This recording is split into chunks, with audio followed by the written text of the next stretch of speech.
संघ के लोगों का आचरण व्यवहार पद्धति पढ़िएगा, एक अच्छा जीवन में बनने की प्रेरणा हमारे संघ परिवार के व्यक्तित्व से आपको मिल जाएगी। तो मुझे भारतीय संस्कार संस्कृति के साथ अंग्रेजी पढ़ना है, इसमें कोई दो राय नहीं है, लेकिन बिना हिंदी के अंग्रेजी का कोई मतलब नहीं है। हमारी संस्कृत को कमजोर किया गया, हमारी संस्कृति को कमजोर कर दिया गया।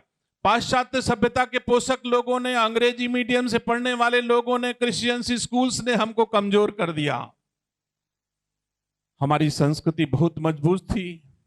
मुझे गर्व है, वैसे हमारी पद्धति नहीं, पूर्वांचल में तो है, लेकिन हमारी तरफ बेटियों से कोई पैर नहीं छूने देता। लेकिन इस तरफ हो जाता है, लोग आते हैं लेकिन हम लोग पैर नहीं छूने देते। हम लोग बेटी के खुद पैर छूते हैं लेकिन पैर छुआते नहीं है।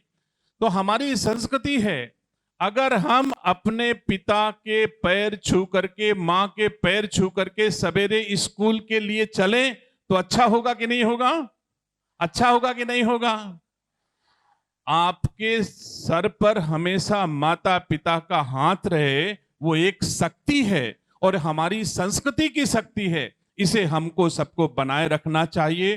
पाश्चात्य सभ्यता के पोषक लोगों ने इस देश पे कुछ कालखंड में राज किया, इसके कारण हमारी शिक्षा पद्धति थोड़ी बहुत विकृत हुई। लेकिन जब से मोदी जी और योगी जी आए हैं, मुझे गर्व है कि हमारी संस्कृति, हमारे संस्कार, जैसे सागर में इठलाती बलखाती लहरें आसमान को छूने के लिए आतुर होती हैं, वैसी ही आज भारतीय संस्कार संस्कृति, जैसी आशा राष्ट्रीय स्वयंसेवक संघ ने किया था, वैसी भारत की संस्कृति आज की तारीख में ऊंचाइयां छू रही है। तो यह विद्यालय अच्छा तन हो, अच्छा मन हो, अच्छी संस्कृति हो, अच्छे संस्कार हो, इसके लिए तत्पर है। मैं शुभकामनाएं देता हूं। मैं उनका छोटा भाई हूं, इस विद्यालय के संचालक संस्थापक का। अगर मेरे लायक इस यज्ञ में जब भी कभी उनको आहुतियों की आवश्यकता होगी, वैसे मैं चेन्नई था, भाग के आया हूं और अभी 3 जिले में मेरे कार्यक्रम हैं, मेरी हिम्मत भी नहीं पड़ रही है कि मैं आज के अध्यक्ष महोदय से अनुरोध कर लूं कि मुझे जाने की अनुमति दे दें। लेकिन अगर अनुमति नहीं देंगे तो नहीं जाऊंगा, चाहे 2 घंटे बाद ही कार्यक्रम होंगे। तो निसंदेह ऐसे विद्यालय जो हमको संस्कृति देते हैं, संस्कार देते हैं, आप कुछ भी मत करिएगा, लेकिन संस्कार और संस्कृति को बढ़ाए रखिएगा। अपनी भारतीय संस्कार संस्कृति जो है, परिवार में अगर 5 लोग हैं, खुश हैं, तो उससे बड़ी कोई ताकत नहीं हो सकती है। आज चाहते तो एनपी सिंह जी आईएएस थे, बहुत कुछ, सब कुछ संपन्न है, लखनऊ में भी घर है, उत्तराखंड में भी घर है, दिल्ली में भी घर है, कहीं रह सकते थे। लेकिन इस माटी के प्रति प्रेम और अभावग्रस्त बच्चों को जो भारत की ताकत है, उनकी ताकत कमजोर ना होने पाए, जिन्हें वनवासी कहते हैं, ऐसे तो लोग कहेंगे यहां मुसहर में बोलना नहीं चाहता था। बहुत लोग उसको मुसहर नाम लेकर के कलंकित करते हैं, उनके मन को ग्लानि पहुंचाते हैं, ठेस पहुंचाते हैं जब हम किसी को मुसहर कह देते हैं। वो वनवासी हैं, किन्हीं कारण से अभाव में थे, इसके कारण उनका आचरण व्यवहार अगर सही दिशा की ओर नहीं चला तो सही दिशा देने का काम आदरणीय एनपी सिंह जी कर रहे हैं। और इसी के लिए इन्होंने ग्लैमर दिल्ली और हरिद्वार और लखनऊ का ग्लैमर छोड़ करके अपनी पावन माटी का कर्ज है। ये हमारी संस्कृति है, जो माटी हमको जन्म देती है उसका हमारे ऊपर कर्ज होता है, और उस कर्ज को अदा करने के लिए आदरणीय एनपी सिंह जी तत्पर हैं। ये हमारे सबके लिए गौरव की बात है, ऐसी शिक्षा देने के लिए यहां पर आए हैं।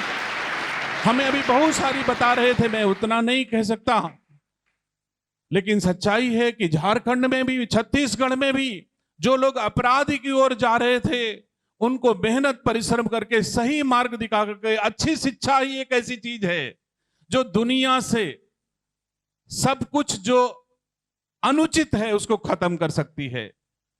तो शिक्षा दे करके आदरणीय एनपी सिंह जी सबको उचित मार्ग पर, संस्कृति के मार्ग पर, संस्कारों के साथ जीने के लिए जो यह स्थापना की है, मैं उनका हृदय से धन्यवाद देता हूं, आभार प्रकट करता हूं। और एक आचरण और देखिए, मैंने बहुत सारे लोगों का त्याग कहा, आज भी पतंजलि में सेवा करते हैं आदरणीय एनपी सिंह जी, लेकिन पतंजलि से 1 रुपए का वेतन नहीं लेते, निःशुल्क पतंजलि की सेवा करते हैं और अपने ट्रस्ट की कमाई से आप लोगों की सेवा करते हैं। तो मुझे गर्व है ऐसे व्यक्तित्व को भगवान उन्हें दीर्घायु दे, ज्यादा दिन हम लोग के बीच में स्वस्थ जीवन रहे उनका, जिससे इस क्षेत्र के बच्चों को अच्छी दिशा मिल सके, अच्छी शिक्षा मिल सके, अच्छी संस्कृति मिल सके, अच्छा संस्कार मिल सके और एक भारत श्रेष्ठ भारत के निर्माण में आप सब अपनी अपनी भूमिका का निर्वहन करें। इन्हीं मंगल कामनाओं के साथ आपसे विदा लेता हूं। बहुत बहुत धन्यवाद। जय Hind. Thank you very much, sir, for sharing your valuable views. It will be a guiding force for our future journey. Now, it's time for a unique performance where discipline meets rhythm. Our school's boys are ready to present a yoga dance, a grateful blend of yoga postures and dance movement. Through this performance, they will show how fitness, balance, and creativity go hand in hand. So, let's welcome them with a big round of क्योंकि जैसा कि माननीय मंत्री जी ने कहा कि उन्हें एक बैठक में जाना है और माननीय अध्यक्ष जी से उन्होंने अनुमति ली और माननीय अध्यक्ष जी महोदय ने बहुत ही विनम्रता, उदारता और कृपा पूर्वक उनको अनुमति दे दी है। और इससे पहले कि मैं माननीय अध्यक्ष जी को अपने अमृत वचनों के लिए आमंत्रित करूं, क्योंकि माननीय मंत्री जी को जाना है, इसलिए मात्र एक जनपद के बच्चों का सम्मान समारोह हम दोनों ऋषि चेतना के शंकरानंद जी के हाथ से और माननीय मंत्री जी की उपस्थिति में कराना चाहता हूं। तो वाराणसी के जो बच्चे हैं वो बच्चे एक मंच पर आ जाएं। राकेश वनवासी, संजय कुमार, राजकुमार, कमलेश, मुरारी, राम पुकार, पप्पू, वीरेंद्र, पप्पू, जो वाराणसी वाले बच्चे हैं वनवासी समुदाय के, वो तुरंत मंच पर आ जाएं। श्रवण वनवासी, इनको चूंकि मैं सारे जो आदिवासी महानायक हैं उनके नाम से एक एक पुरस्कार देता हूं, तो इनको बिरसा मुंडा जी के नाम से मेधा सम्मान मिल रहा है। तो श्रवण वनवासी। नेक्स्ट सुधांशु राजवंशी, इनको वीर नारायण जी जो छत्तीसगढ़ के बहुत ही आदिवासी एक बहुत ही एक राष्ट्र के समग्र चेतना से युक्त व्यक्तित्व थे, स्वायत्तता के, उनके नाम से मिल रहा है सुधांशु राजवंशी। तीसरा है रानी दुर्गावती जी के नाम से, जो गोंडवाना में मुगलों के खिलाफ संघर्ष की थी, उनके नाम से रेखा देवी, डाटा राव से राजकुमार, इनको दुर्गावती से पुरस्कार दिया जा रहा है। अगेन फिर गणेश को वीर नारायण जी के नाम से, गणेश आ जाओ बेटा। राम अवतार नेक्स्ट, राम अवतार। अगले शिवम, जो मध्य प्रदेश भील जनजाति के जो भीमा नायक, जो बहुत बड़े महापुरुष थे, उनके नाम से इनको पुरस्कार दे रहे हैं शिवम को। अगली बेटी है ज्योति। ज्योति को कर्नाटक की रानी चेन्नम्मा जी की स्मृति में दिया जा रहा है। और एक बहुत ही सुखद संयोग है कि श्रद्धेय शंकरानंद जी मूलतः कर्नाटक के ही रहने वाले हैं और वहीं से अपनी यात्रा उन्होंने प्रारंभ की है। बाकी कुंदन जी और सुनील जी आ जाएं, दोनों लोगों को भीमा नायक जी के नाम से ही।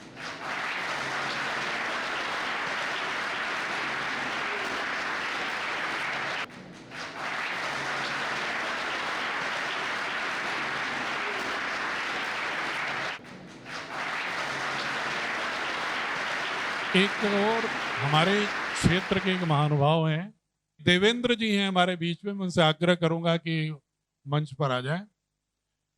ये अनवरत बिना किसी आर्थिक स्वार्थ के अपने खर्चे पर पूरे क्षेत्र में घूम घूम कर नशा करने वालों को प्रेरित करना, और मुझे लग रहा है कि सैकड़ों लोग ये नशा छुड़वा चुके और हजारों लोग अभी इनकी लाइन में हैं, पंक्ति में हैं, जिनकी सेवा में लगे हुए हैं। तो मैं आज अभी सर्टिफिकेट तो नहीं बनवाया हूं, लेकिन मैं इस क्षेत्र में जो भी कृषि, उद्यान, नशा उन्मूलन, भारतीय संस्कृति के उन्नयन में जो इस क्षेत्र में काम करेंगे उनको हर साल मैं एक तथागत सम्मान दूंगा।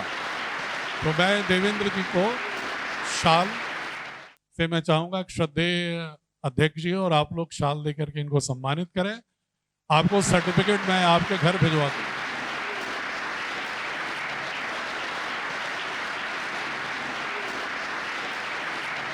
आपको अपने आसपास भी महानायक तलाशना चाहिए कि कौन ऐसा है जो बिना व्यय किए अपना खर्च करके घर घर जा करके 10-10 बार फोन करके गार्जियन से बार बार आग्रह करके जो पी रहा है उसको भी बार बार समझा करके उसके द्वारा तिरस्कार करने पर भी उसके पास बार बार जा करके ये परिश्रम जो करते हैं, इसके लिए एक बार और जोरदार ताली से इनका भी धन्यवाद।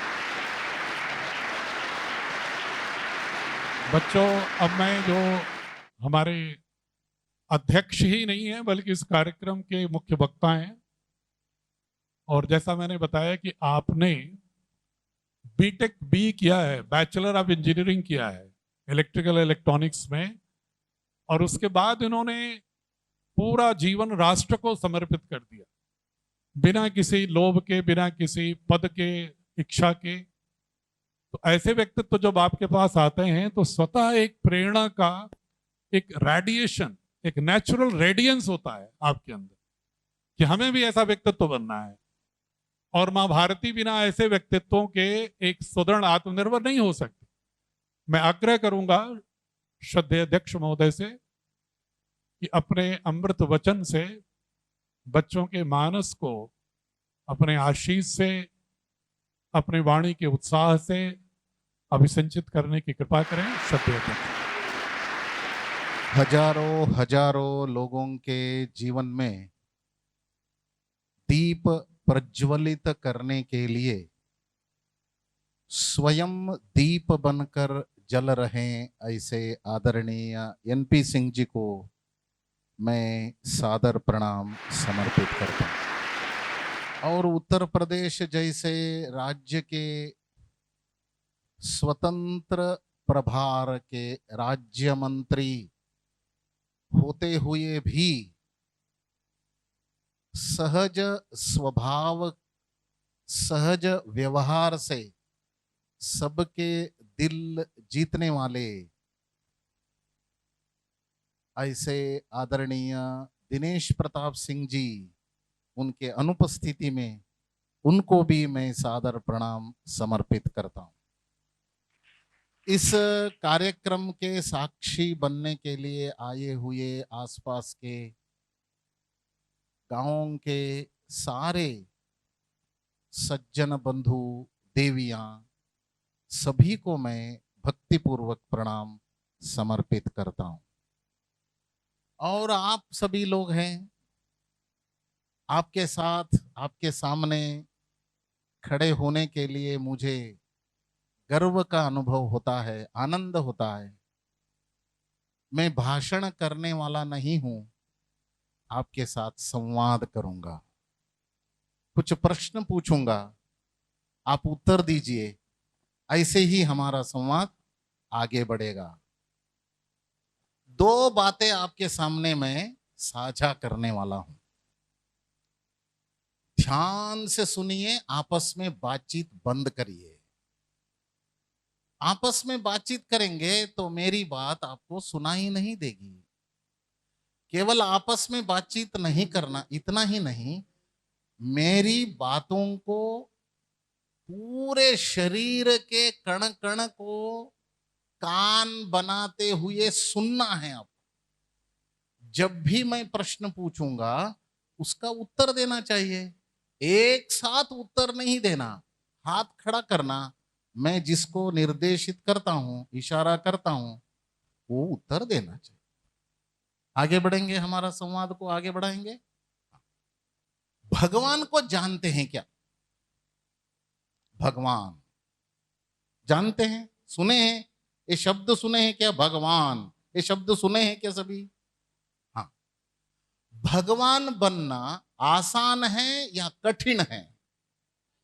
कठिन है। ऐसे हाथ ऊपर करिए, कठिन है। अच्छा, हाथ नीचे करिए। भगवान बनना आसान है, ऐसे जिनको लगता है वो ऊपर हाथ करिए, हाथ खड़ा करना। एक हाथ खड़ा हुआ है, 1 2 3, 3 हाथ, 4 5 6 7 8 9 10 11 12 13 14 25। अरे राम, अने भगवान बनना कठिन है ऐसा लगता था कुछ लोगों को। मैं पूछने के बाद कुछ लोगों को लगना शुरू हो गया भगवान बनना आसान है। मैं अभी आपको बताता हूं भगवान का लक्षण क्या है। सुनेंगे आप लोग? बाद में फिर से ये प्रश्न पूछूंगा, तब आपको क्या लगेगा देखेंगे। भगवान का मात्र 3 लक्षण हैं। कितने लक्षण हैं? 3 लक्षण है भगवान का। पहला है मांगने से पहले देना है। पहला लक्षण क्या है बताइए? मांगने के बाद नहीं, मांगने से पहले देना है। समझ में आ गया? ये पहला लक्षण है। दूसरा, जितना चाहिए उससे भी अधिक ही देना है। दूसरा लक्षण क्या है? अधिक देना है। समझ में आ गया? तीसरा लक्षण है देने के बाद जिनको दिया है उसको भी पता न चले ऐसे देता है। समझ में आ गया? प्रचार नहीं करता, मैंने दिया मैंने दिया मैंने दिया मैंने दिया, ऐसा प्रचार नहीं करता। जिसको दिया है उसको भी पता नहीं चलता कि भगवान ने दिया है। वो स्वयं मैंने कमाया हूं ऐसा सोचता है। जिसके अंदर भक्ति है, भक्ति की संवेदना है, उसको ही लगता है कि ये मैंने, मेरी कमाई नहीं है, ये ईश्वर ने दिया है। समझ में आया? पहला लक्षण मांगने से पहले देना।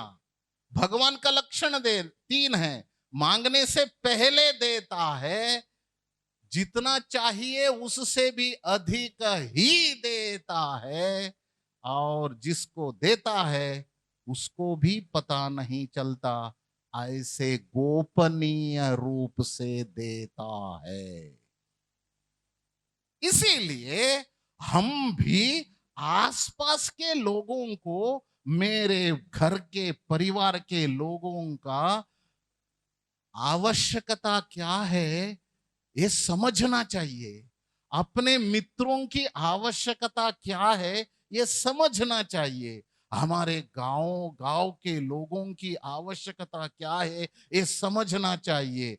भगवान बनना है तो वो मांगने से पहले दे देना, जितना चाहिए उससे भी अधिक देना, और देने के बाद प्रचार नहीं करना, किसी को पता न चले ऐसे देना। अभी बताइए भगवान बन सकते हैं क्या? भगवान बनने की इच्छा है। ये 3 नियम जो भी पालन करेंगे वो सभी भगवान बन जाएंगे। कौन कौन तैयार है भगवान बनने के लिए? मैं भगवान बन सकता हूं, बन सकती हूं। सोच के हाथ खड़ा करिए, सोच के हाथ खड़ा करिए, हाथ नीचे करिए। आपस में बातचीत नहीं, ये केवल मैं व्यक्तिगत बातचीत कर रहा हूं, व्यक्तिगत पूछ रहा हूं। सभी 6वीं कक्षा से लेकर 12वीं कक्षा तक यहां बच्चे हैं, सभी मेरे प्यारे बच्चे हैं। हर बच्चा राक्षस बनना है या भगवान बनना है? भगवान बनना है। अभी बताइए मेरे प्रश्न पहले से, पहला प्रश्न फिर से पूछता हूं, भगवान बनना आसान है, कठिन है, असंभव है? तीन में से कौन सा है? आसान है। फिर से एक बार, आसान है या कठिन है? और कौन कौन भगवान बनने की तैयारियां शुरू करेंगे?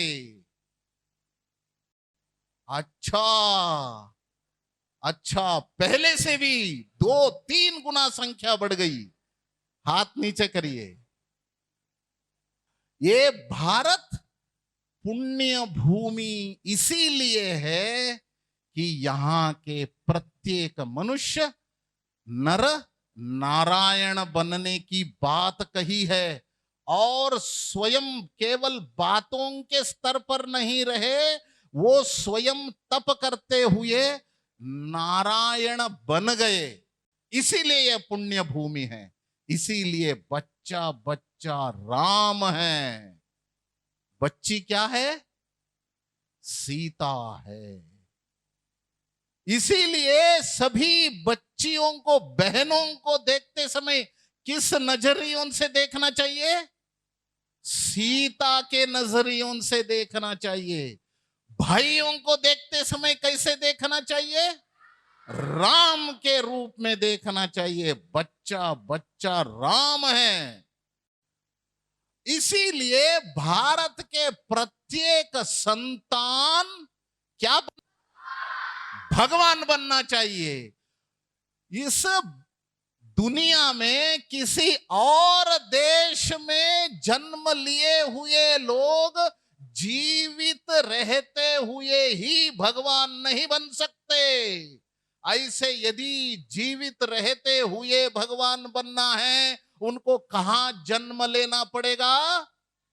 भारत में जन्म लेना पड़ेगा।